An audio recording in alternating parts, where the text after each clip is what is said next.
Hey guys, introspection here. So today I want to go over things that you could do while waiting for something to load. Now yes, that does seem extremely boring, but just try to stick through it. I have some pretty useful information, I promise you. And yes, it's probably going to be mostly applicable to gamers since I believe they probably go through the most loading times. But that being said, just about anybody waiting for anything can probably use at least one of these things, and most of them are pretty beneficial to yourself. So, sit back, relax, and hopefully I can give you a few things so that you don't waste time between things, because, time is precious. You really can't get that back.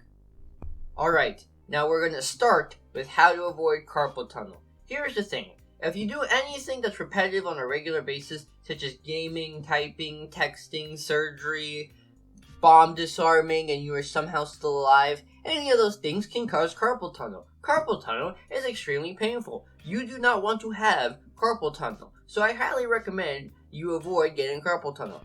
Alright, so, since you're kind of just sitting there waiting for the circle to continuously spin for what seems like it's going to be forever, you might as well make use of that time.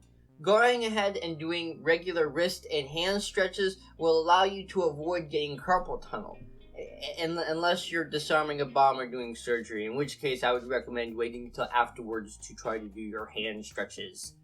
But if you're not in the middle of trying to not get blown up or saving somebody's life, then you might have time to do these stretches, which again I highly recommend. It's one of the most common injuries that gamers will get, and if you want to continue gaming, you really do not want carpal tunnel. I will leave resources to regular stretches that you can do down below, and I highly recommend you check it out, because again, carpal tunnel is not fun. Alright, next up, número dos. Don't ask me why I did that in Spanish, we're just gonna roll with it. So, what is it? Dancing. Now I know what you're thinking. I can't dance.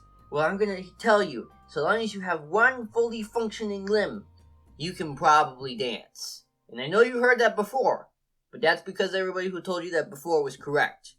Now, the reason I'm telling you to at least try to dance is for a couple things.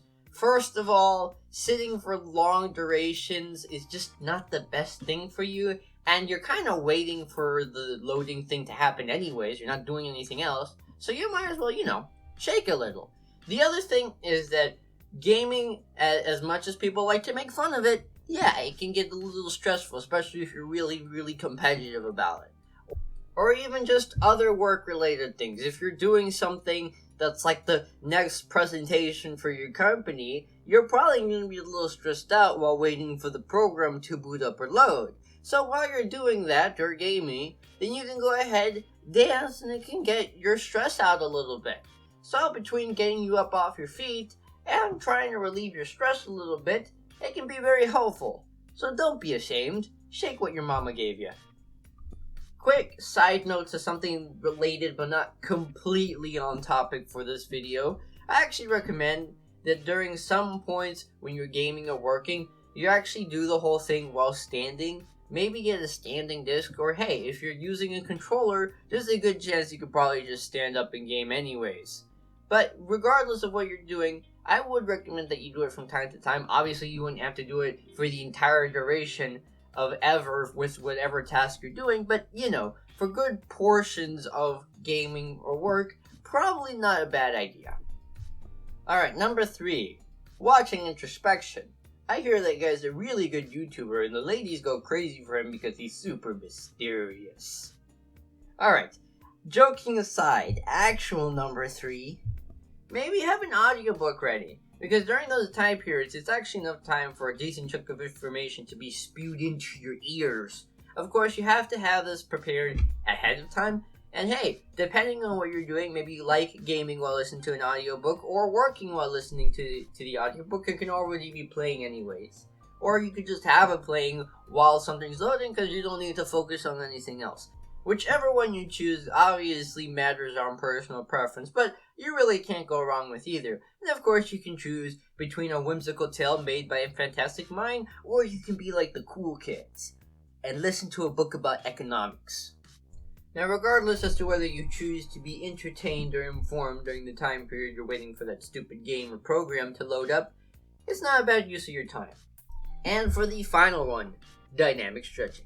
It's pretty much the same benefits as you'd get from dancing. You know, keep your blood moving, keep yourself from sitting too long. But it's got a couple more focused things, like it'll help you keep you a little bit more limber. It'll increase the longevity of your muscles and ligaments and tendons and such. So doing these kind of things can be extremely beneficial as well. And if you don't like dancing, this might be a little bit more of your speed, but that's crazy. Who doesn't like dancing, am I right?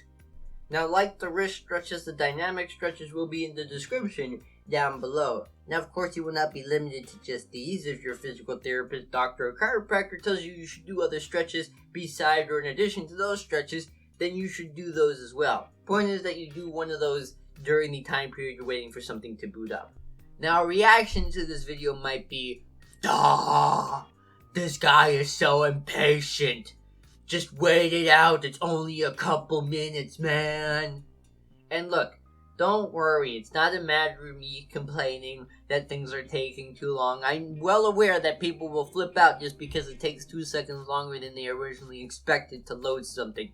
Oh my gosh, it's 2 seconds longer, this is a major problem. I get it, and yes, you're right, it really isn't something to flip out about when it's just a matter of a couple seconds extra. Now, with that being said, you also have to remember that we live our lives kind of like in a line. And what I mean by that is we're born, we live, we die. That's just what happens. Now, hopefully you do something meaningful while you live, and I encourage you to do that. But regardless as to what you do while you live, you're gonna die. It's gonna happen one way or another. Now, we can get other things back. We can get clothing back. We can get money back. We can get special medals back, whatever, but we really can't get time back. It's not like I can go grow a time tree and take time fruit from it so that I can get more time. It's just not going to happen, unfortunately. So we have to make the most out of the time we do have here. So as you can see, it's not about being impatient, because patience is a very good thing. It's a very good virtue, and to quote Voltron, patience yields focus.